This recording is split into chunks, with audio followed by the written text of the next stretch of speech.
Hello everyone, welcome to biology class again, and it's my fourth session, and because of your tremendous love and tremendous support, I am here again to discuss with you about the different phases of photosynthesis. Phases of photosynthesis में in the last session we have discussed about light dependent phase, जिसको हमने दूसरा name दिया था photochemical phase. Now, in this session, we are going to discuss about light independent phase. By the name, it's clear that it's independent of light. Independent of light means इसको light की need नहीं होती है. But it doesn't mean कि ये सिर्फ night में या dark में ही होता है. ऐसा भी नहीं है. And the second name is biochemical phase. So, in this light independent phase, we will discuss about the new term which is given in the place of old term which was the dark phase. पहले इसको एक dark phase बोला जाता था,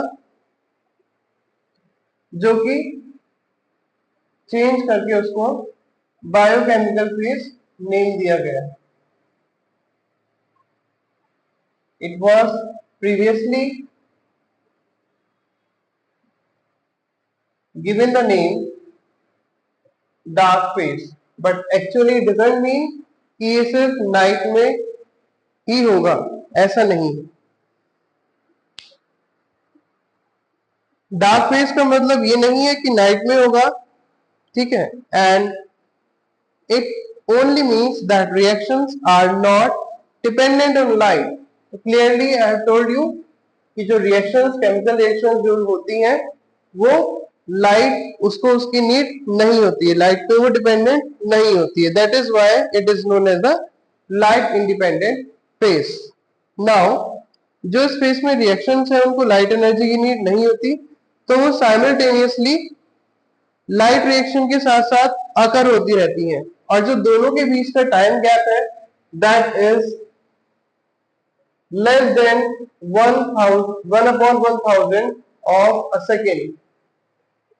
जो इन दोनों के बीच का टाइम गैप है, क्योंकि लाइट रिएक्शन जब होती है तो ये उसके साथ साथ होती है, तो हम कह सकते हैं कि लाइट डिपेंडेंट और लाइट इंडिपेंडेंट फेज जब साथ साथ चलते हैं तो जो टाइम गैप है दोनों के बीच में वो less than 1000 of a second होता है.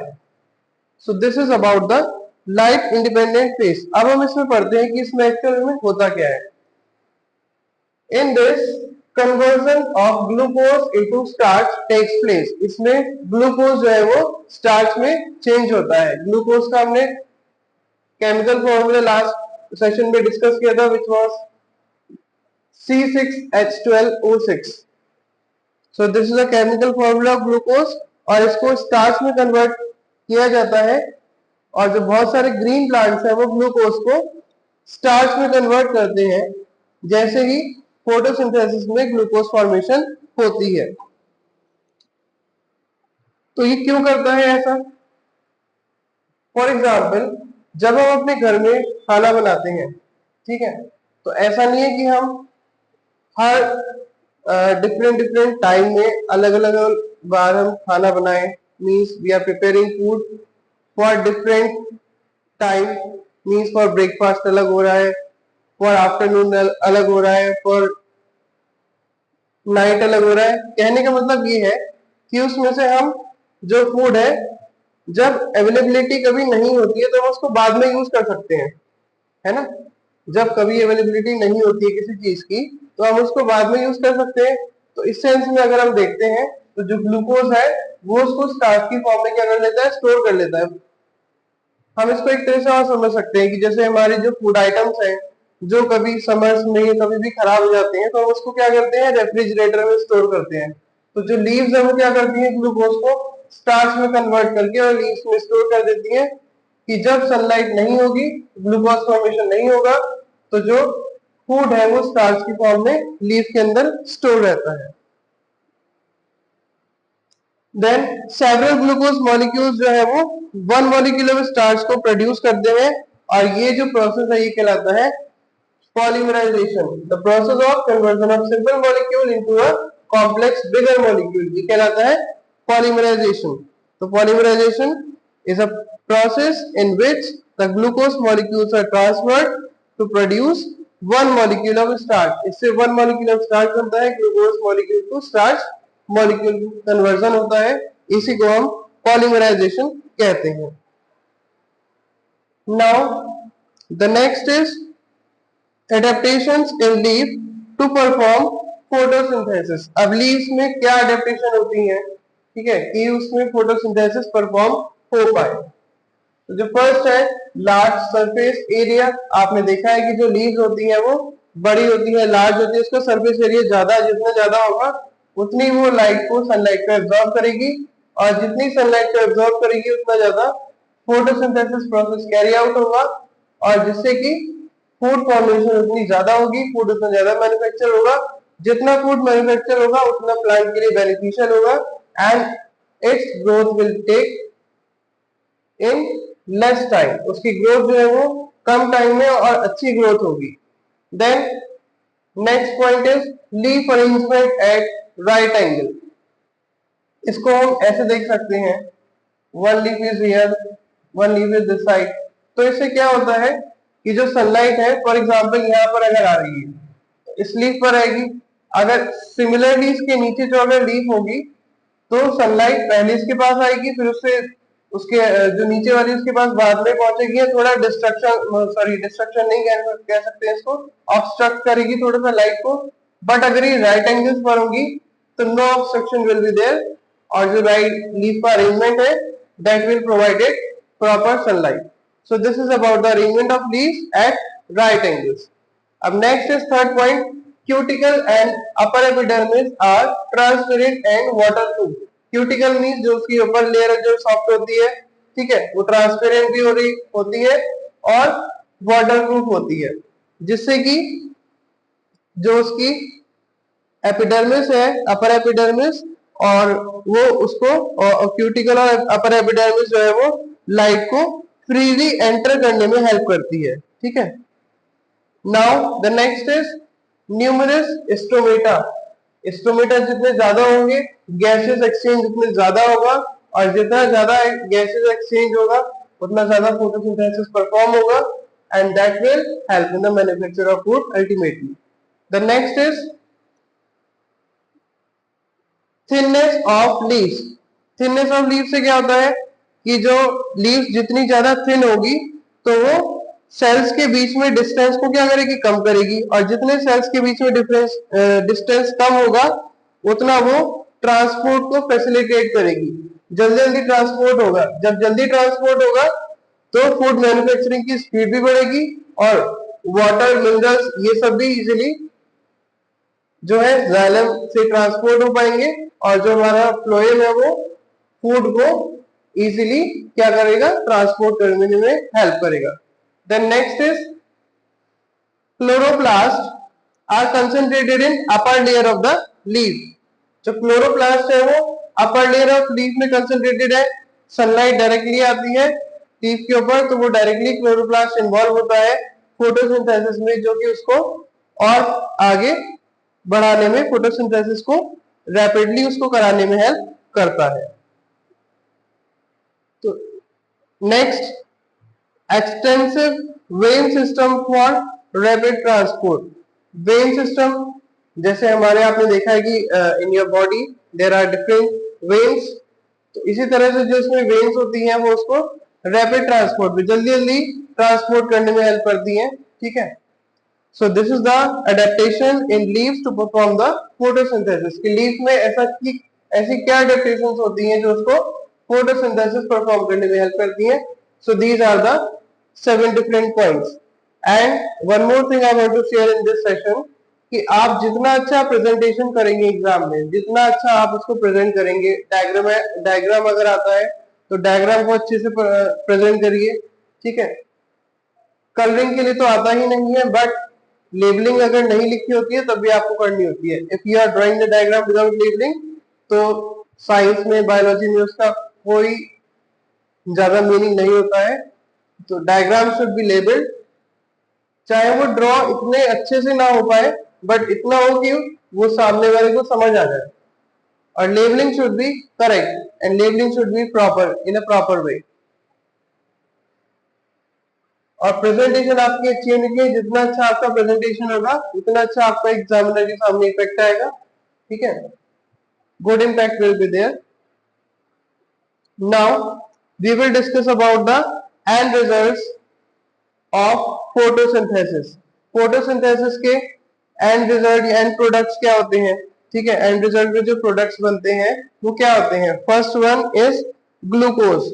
ग्लूकोज का formula C6H12O6, it is a molecular formula of glucose. ये हम पहले भी नेक्स्ट लास्ट सेक्शन में डिस्कस कर चुके हैं कि C6H12O6 होता है। Then second product is water and third one is oxygen. तो जो पहला हमारा है ग्लूकोज, हम उसके बारे में थोड़ा डिस्कस करते हैं। ग्लूकोज क्या है? It is a simple sugar जिसको हम डिफरेंट डिफरेंट वेज में प्लांट उसको यूज करता है। इमीडिएटली प्लांट उसको कंज्यूम कर लेते हैं और उसको इनसॉल्युबल स्टार्च की फॉर्म में क्या करते हैं? स्टोर कर लेते हैं। फिर उसको वो सुक्रोज में कन्वर्ट करते हैं। ठीक है, सुक्रोज भी एक शुगर का टाइप होता है। देन फिर उसको वो सिंथेसाइज करने में, फैट्स और प्रोटीन्स को सिंथेसाइज करने में, उसको बनाने में हेल्प करते हैं। Now the next is water. Next is water, next product. अब वाटर में क्या होगा? वाटर आपको पता है कि it is utilized by the plants photosynthesis को परफॉर्म करने के लिए। क्यों? क्योंकि रूट्स उसको लेती हैं, ठीक है, सॉइल से। और आपको पता है कि एक टर्म हमने यूज किया था in the last, I think the second session, transpiration. तो इसलिए वाटर हेल्पफुल है कि फोटोसिंथेसिस में स्टोमेटा ओपन होते हैं, जिसकी वजह से, सनलाइट की वजह से, जिसमें वाटर लॉस भी होता है, जिसको हम ट्रांसपिरेशन बोलते हैं। तो इसलिए वाटर को मेंटेन रखना, बैलेंस रखना भी बहुत जरूरी है। अगर वाटर, पानी की कमी हो गई तो स्टोमेटा क्लोज हो जाते हैं, फोटोसिंथेसिस स्टॉप हो जाएगा। ठीक है। Then third one is oxygen. कुछ ऑक्सीजन जो है वो लीफ सेल्स रेस्पिरेशन में यूज करती है, राइट। और उसका जो मेजर पोर्शन है वो ज्यादा रिक्वायर नहीं होता है। आपको पता है फोटोसिंथेसिस में कार्बन डाइऑक्साइड की ज्यादा रिक्वायरमेंट होती है। तो जो बचा हुआ जो उसका पार्ट है वो एटमॉस्फेयर में डिफ्यूज होता है, एंड इस तरह से ऑक्सीजन भी वेस्ट नहीं होती, क्योंकि और लिविंग ऑर्गेनिजम्स को भी ऑक्सीजन की रिक्वायरमेंट होती है फॉर देयर लाइफ। देन इसमें क्या होता है? जो फूड बनता है उसको यूटिलाइज भी करना होता है, उसको ट्रांसलोकेट भी करना होता है, एक प्रॉपर जगह जाके लोकेट होगा, ट्रांसलोकेट भी करना होता है। The term given here is translocation. Then food जो है वो डिफरेंट डिफरेंट पार्ट्स में प्लांट के क्या होता है? उसको डिस्ट्रीब्यूट किया जाता है, ट्रांसपोर्ट किया जाता है with the help of phloem. Last session में आपको बताया था कि जो जाइलम है that is responsible for transportation of water and minerals, and जो फ्लोएम है that is responsible for the transportation of food. Food means it is in the form of glucose. तो ये दो अलग अलग टिश्यूज होते हैं आपके xylem and phloem that are responsible for the transportation of water, minerals as well as food. So in this the glucose is formed very rapidly, बहुत जल्दी बनता है फोटोसिंथेसिस में, और उसको ट्रांसपोर्ट करना इजी नहीं है, ठीक है।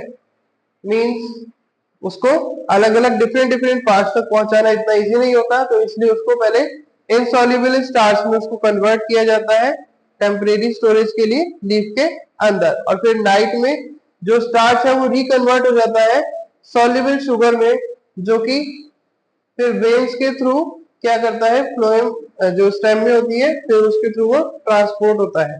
देन इस तरह से उसको क्या किया जाता है, ट्रांसलोकेट किया जाता है different parts of the plant में, जहां से उसको रिकवर करके स्टार्च में स्टोर किया जाता है। जैसे एग्जांपल है इसका potato, right, and it is used to produce energy for various functions in the plant. और ये फूड है, तो फूड जब यूज होगा तो एनर्जी मिलेगी, ठीक है, for performing the various functions in the plant.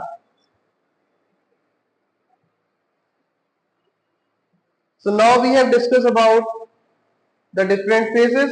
Light dependent we have discussed in the last session. Light independent अभी हमारा discuss हो गया है. We have discussed about polymerization. We have discussed about the adaptation in leaves to perform photosynthesis, and we have discussed about the end result of the product of photosynthesis, which were glucose, water, and oxygen. Now in the upcoming session, we will be discussing about the different experiments which were done on photosynthesis, and we will also discuss about the factors that affects the photosynthesis. So we will discuss it very soon. We will discuss also about the importance of photosynthesis in the upcoming session, and as you have given me a very good support, so the next session will be coming very soon. So thank you for this session everyone, and have a nice day.